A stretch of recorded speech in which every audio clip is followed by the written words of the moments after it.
네, 첫 번째 사연은 엄마에 대한 애착이 너무 심해서 네. 고민인 사연입니다. 네. 제가 한번 읽어볼게요. 네. 애들이 7, 8살이면 엄마는 안중이 없고 친구들이랑 노느라 정신이 없다는데 저희 애는 안 그래요. 키즈 카페에서 놀 때도 수시로 저에게 달려오고 엄마랑 노는 게 제일 좋다고 합니다.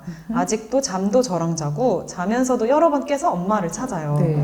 외동이라 그런가 싶어서 최대한 품어주려곤 하는데 좀 정도가 심한 것 같습니다. 네. 재밌는 애니메이션을 틀어줘도 꼭 엄마랑 같이 봐야 되고 주말에 친구들이랑 놀자고 하면 그냥 집에서 엄마랑 노는 게 좋다 그래요. 네. 저도 엄마를 좋아해주는 게 싫지는 않은데 이제 아이의 사회성이 발달이 안 되는 것 같아서 걱정입니다. 네.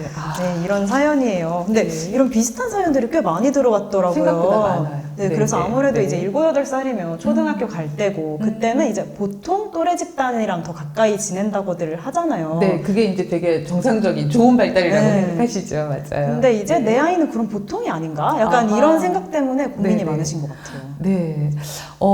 사실은 이제 아이들이 친구하고 이제 자연스럽게 사귀고, 엄마, 난 놀다 올게. 막, 이런 얘기를 하는 게 우리 한 5살 정도 넘어가면은 그런 모습 보이는 게 사실은 되게 정상적인 발달이고 좋은 모습 맞아요. 근데 6, 7살이 넘어가는데 아직도 엄마 껌딱지, 우리 엄마 껌딱지라고 하잖아요. 그런 모습을 보인다면 사실은 지금 사연 주신 어머니는 사회성을 걱정하셨는데요. 이제 저는 엄마하고의 관계에서 불안도가 높은 거예요. 이 아이는 사회성이 뭐 외향적으로 되게 활달할지 아니면 이제 천천히 친구를 사귀는 좀 내향성을 가졌는지 아직 잘 모르겠어요. 근데 엄마랑 붙어서 친구를 못 사귄다고 하니까 사회성 부족하면 어떡하지 하시지만 사실은 이런 경우 이제 저희가 상담을 하거나 심리치료할 때 뭐부터 다루냐면은 엄마하고의 관계부터 다루어요. 그래서 엄마가 떨어지면 불안하니까 못 떨어지는 거거든요. 그래서 어떻게 하면 아이가 엄마에 대한 불안을 줄여줄까? 여기에 이제 좀 초점을 맞추시면 좋을 것 같아요.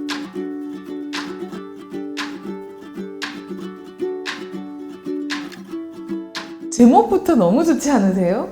내가 태어난 날 곰도춤을 추었지. 온 세상 온 우주가 너의 탄생을 축복해줬고 엄마 아빠도 그래서 너무너무 행복하단다. 이거를 전해주는 건데요. 사실은 이런 대사가 나옵니다. 제가 좋아하는 대사예요. 내가 태어난 그날 밤 달도 별도 밤바람도 이렇게 속삭였어. 이렇게 어여쁜 아기는 처음 봐. 네. 엄마 아빠도 그랬단다. 아, 우리 아가의 엄마 아빠가 된 일이 가장 행복한 일이었어.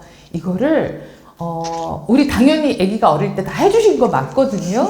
근데 아이가 기억할까요? 못할까요? 못해요. 절대 못해요. 왜냐면 한 6살 전후로 기억의 종류가 나뉘어요. 6살 이전은 암묵적 기억, 감정적 기억, 혹은 몸의 기억이라고 좀 표현하는데요. 몸으로 아주 무의식 깊이에는 그 왠지 나를 사랑해준 듯한 그런 느낌을 갖고는 있지만 엄마가 무슨 말을 어떻게 듣는지 명시적 기억이 없는 맞아, 거예요. 맞아. 그래서 명시적 기억은 6살 이후부터라고 흔히 얘기를 하거든요. 그러니까 구체적 사건은 기억을 못하니까 엄마가 나를 이렇게 사랑해주는지를 확인을 못해요. 그래서 제가 특히 더 그림책을 중요하게 생각하는 이유는 엄마가 이건 말로 다 해주지 못하는 걸 책에서 다 얘기해 주잖아요. 함께 읽으면서 아이 이름만 넣어줘도 우리 아이는 다시 엄마가 나한테 그 사랑을 이렇게 표현해 준 것 같은 느낌이 들어요. 그 느낌을, 그러니까 이렇게 돼요. 무의식 속에 있는 그 사랑받은 느낌. 근데 인지하지는 못하잖아요. 이걸 그림책 읽어주고 아이랑 대화를 하면서 의식으로 올리는 거예요. 그러면 이제 우리 엄마 나 완전 사랑해. 내가 나가서 놀다가 다시 와도 우리 엄마는 여기 있어. 나를 반겨주고 나를 예뻐해 주실 거야. 이렇게 의식적인 기억이 또 완전히 각인되도록 그렇게 도와주는 아주 좋은 책이에요.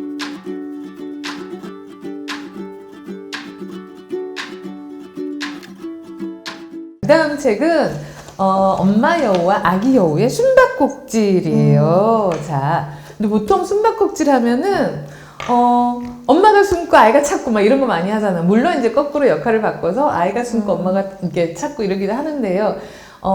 아이들은요 기본적으로 내가 엄마의 사랑을 받아야 된다라는 그런 의식이 좀 있어요. 그러니까 엄마 하고 막 불러다니면서 불안해 하잖아요. 특히나 이제 형제, 2아이, 3아이 키우는 분들은요. 엄마가 한 아이한테 집중할 때 다른 아이들은 그 사랑 받으려고 옆에서 되게 맞아요. 안절부절해요. 근데 이 역할을 거꾸로 엄마가 아이를 찾아다니는 그런 이야기예요. 우리 아이 어디 숨었지? 어디 갔지? 네. 엄마가 나를 찾아다닌다라는 이 느낌은 어떻게 느껴질까요? 저도 그게 좀 신기하더라고요. 엄마가 계속 이 여우들을 찾아다니는데 그렇죠. 이게 책이 또 재밌는 게 네. 이게 기법이 이렇게 맞아요. 이렇게 숨어 있어요. 네. 근데 한 명은 또 어딨지? 약간 뭔가.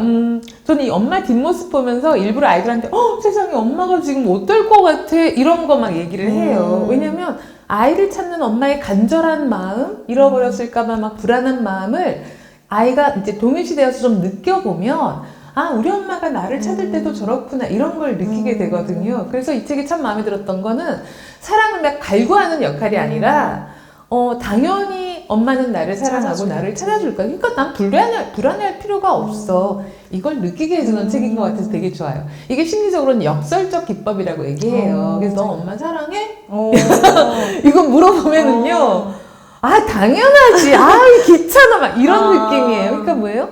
너 엄마 사랑하니를 물어보는 건 나는 널 사랑한다는 게 당연히 전제가 되어 있어요. 그래서 오히려 불안을 더 줄여주는데 더 큰 도움이 돼요. 그래서 가끔 이렇게 사랑해 말씀만 하시기보다 너 엄마 사랑해? 얼마만큼 사랑해? 이런 거 한번 물어봐 주시면 우리 애들이 오히려 더 되게 마음이 안정될 수 있다는 것도 기억해 주세요. 네, 되게 재밌네요. 약간 엄마가 더 애교 부리듯이. 그렇죠. 애들 그거 되게. 분석 부리는. 왜냐면 그럼 내가 중요한 사람이 된 것 같잖아요. 내가 엄마에게 사랑을 주는 사람이잖아요. 그러면 더 불안해할 필요가 없는 거죠. 그런 심리적인 역할도 있다는 것도 아시면은 이 책들이 더 소중하게 여겨주실 것 같습니다. 네.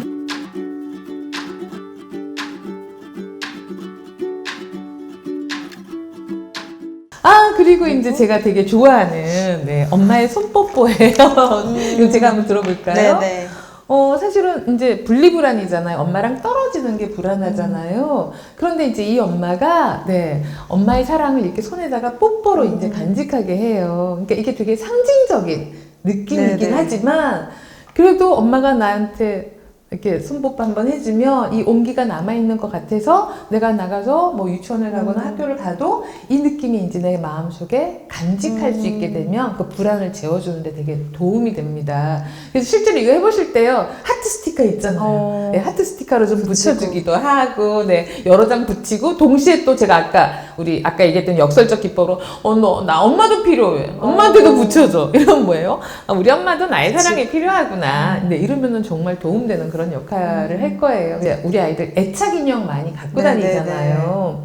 왜냐면 그걸 안고 있으면 불안이 줄어들거든요. 근데 이제 엄마의 관계에서 좀 불안한 아이들은 엄마가 특별히 만들어둔 팔찌 하나, 엄마 사진이 들어간 목걸이 이런 것도 불안을 재우는데 되게 큰 도움이 됩니다. 그런 걸로도 한번 응용을 해보시면 좋겠습니다. 아니 저도 이거 손뽀뽀 보고 실제로 여기다 이렇게 엄마가 뽀뽀를 해주면 그게 되게 오래 기억 남을 것 같더라고요.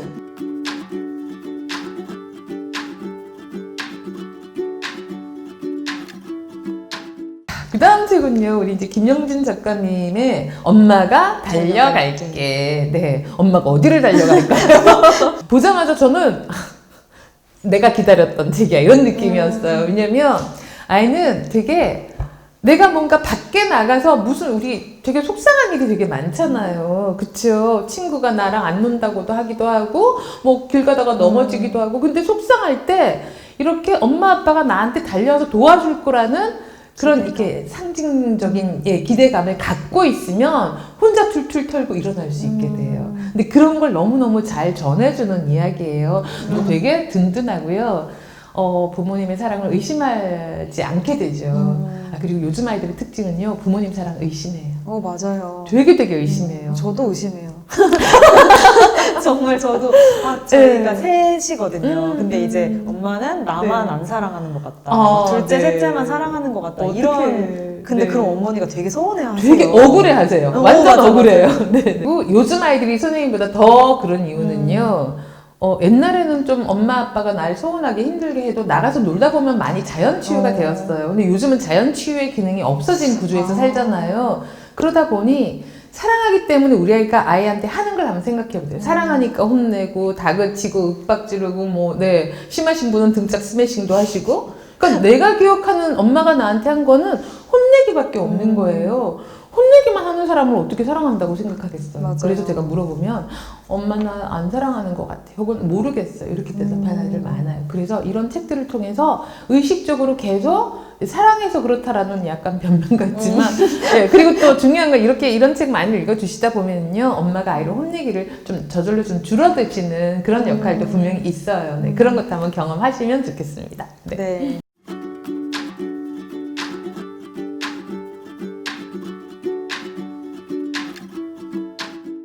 이 엄마가 달려갈게랑 조금 비슷하다고 느낀 게 저는 예. 우리는 언제나 다시 만나거든요. 네, 우리는 언제나 다시 만나. 이것도 각인시켜야 될 기억 네. 중에 하나예요. 정말 다시 우리는 만난다. 늘 다시 만나거든요. 잠깐 헤어졌다 다시 만나는데 그 다시 만나는 걸 예, 불안해 하잖아요. 맞아요. 그래서 되게 기억이라는 건 언어로 만들어져요. 근데 그 언어를 정확하게 제목으로 딱 알려주잖아요. 제목부터 계속 알려주고 사실은 언제나 엄마가 잠깐 그러니까 근데 너 옛날에는 엄마가 잠깐 눈에만 안 보여도 불안해했어. 엄마가 잠깐 쓰레기만 버리러 갔다 와도 너무 불안해했어. 근데 지금은 괜찮아. 다르단다. 그러니까 어린이집 처음 갈 때 불안했지만 지금은 엄마 빠이빠이 하고 또 잘 가잖아. 그러니까 중요한 건 항상 우리는 언제나 다시 만나. 평생 그럴 거야. 이런 거를 아주 명확한 언어로 기억할 수 있게끔 도와주시는 그런 책이에요. 네. 아니 제가 예전에 되게 어렴풋이 나는 기억이 유치원을 혼자 이제 막 걸어갔어요. 오, 가까워서. 네, 네. 근데 제가 한번 넘어졌거든요. 어이구, 가는 길에. 네. 근데 그거를 엄마가 집에 와서 얘기하는 거예요. 너 오. 오늘 가다 넘어졌지? 이래서 어머. 어떻게 알았어? 어떻게 알았어?